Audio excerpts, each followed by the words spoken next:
Hello my friends and viewers, now we are going to switch to fly.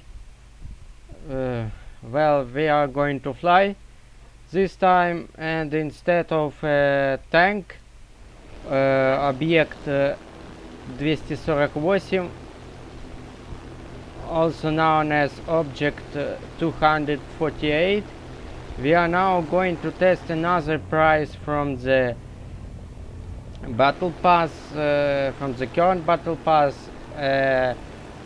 high altitude fighter Blom und Voss 155, originally called Messerschmitt 155. Blom and Voss is an upgraded variant of Messerschmitt 155.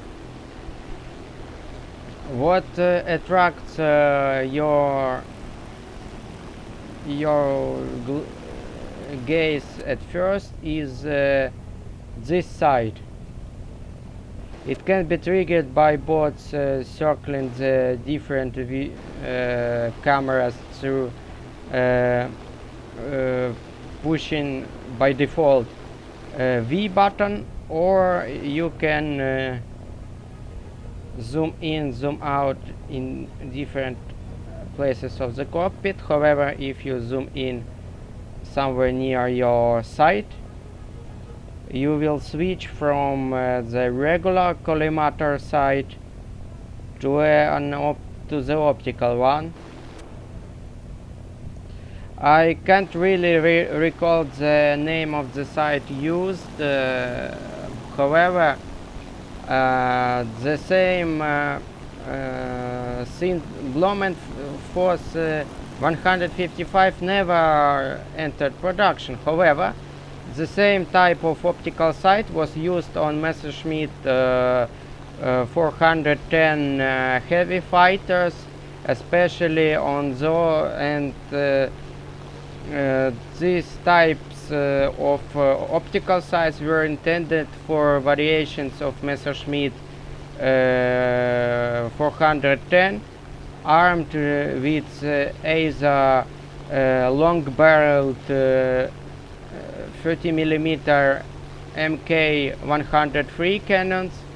Mk is a German abbreviation which stands for Maschinenkanone, automatic cannon, or for and a few Messerschmitt 410 fighters were equipped with BK5, or in German BK5, which translates as Bordkanone, board cannon or something like that. Bordkanone was basically a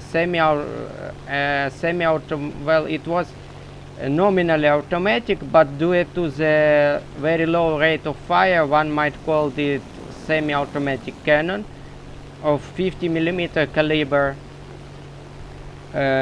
which was intended,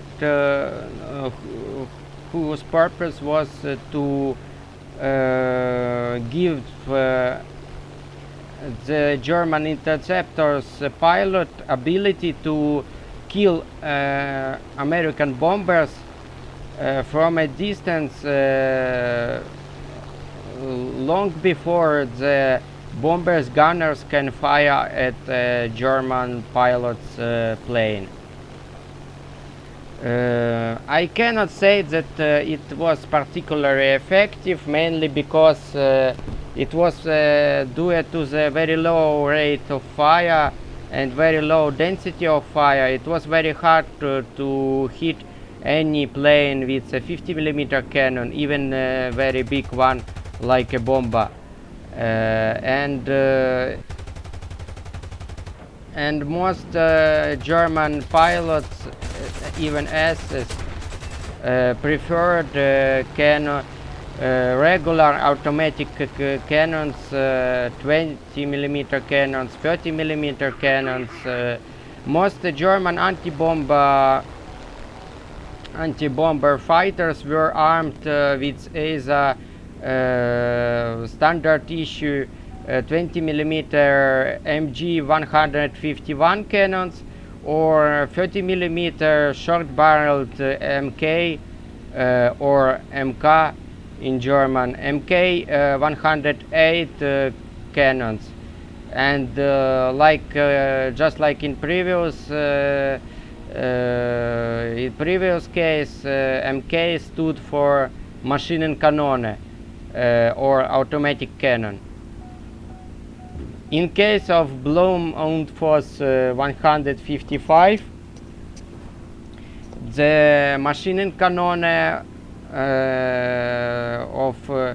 Maschinenkanone 108 was placed between the cylinders of the engine, and it fired through the propeller shaft, while 20 millimeter MG 151 cannons were placed in the wing roots.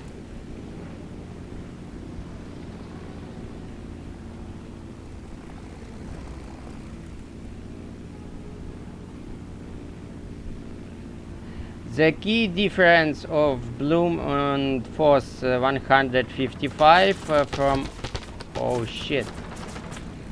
other or similar fighters of his era was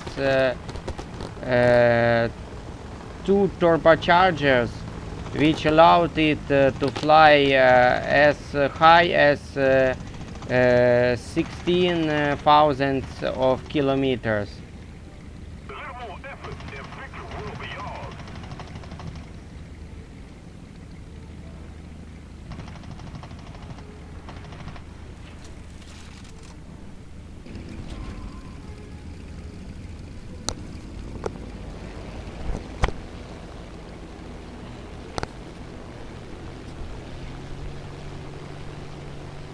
Basically, Blum and Voss was probably the most high altitude fighter ever tested, ever built and flown during the World War II. However, his characteristics on lower altitudes were pretty mediocre, and the fighter itself was quite big, with a huge wingspan for a single motor aircraft, and it was pretty heavy. It weighed at around 5.5 tons in the battle-ready state. I mean, fully loaded with fuel and ammo.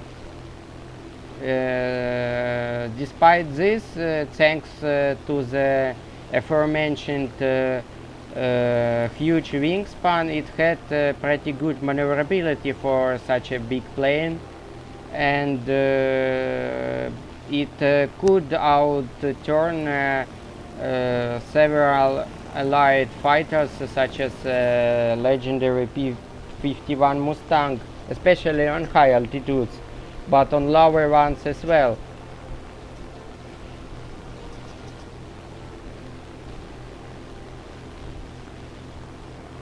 In the game,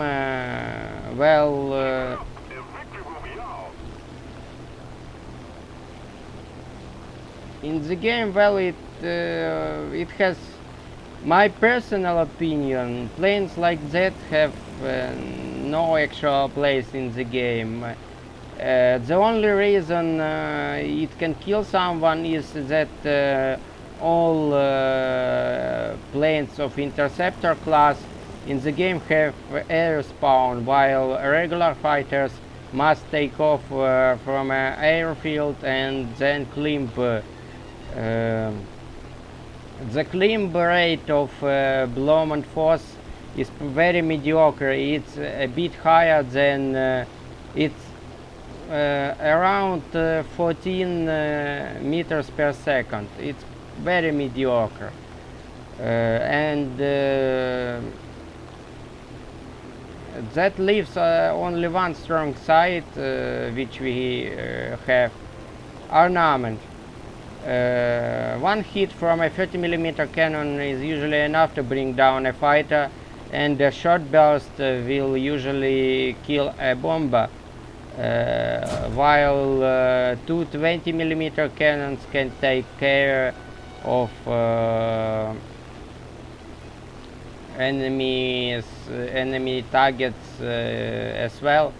So you can use 20mm cannons to kill fighters, and so that you can save up your 30mm ammunition, because you have 200 rounds per gun, 220mm rounds per gun, while you have only 75 rounds for your one and only 30mm cannon. So you can use 20mm cannons to kill fighters, so that you can conserve larger caliber ammunition to kill bombers and ground attack planes.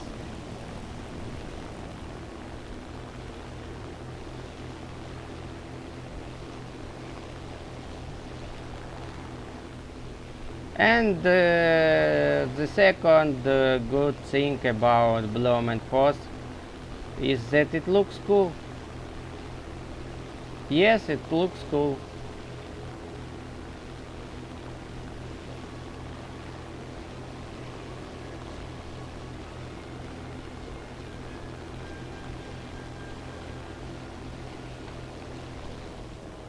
That's it, it looks cool.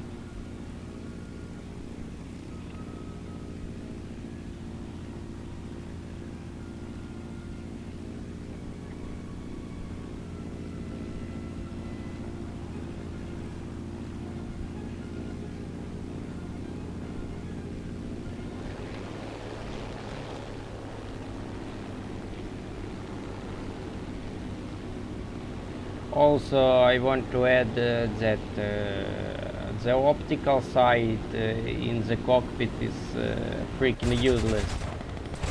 Who the fuck needs optical sight when your 30mm cannon has terrible ballistics?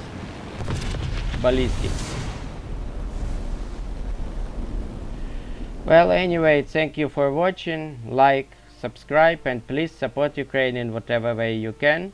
And if you want me to review a particular vehicle, you can always donate.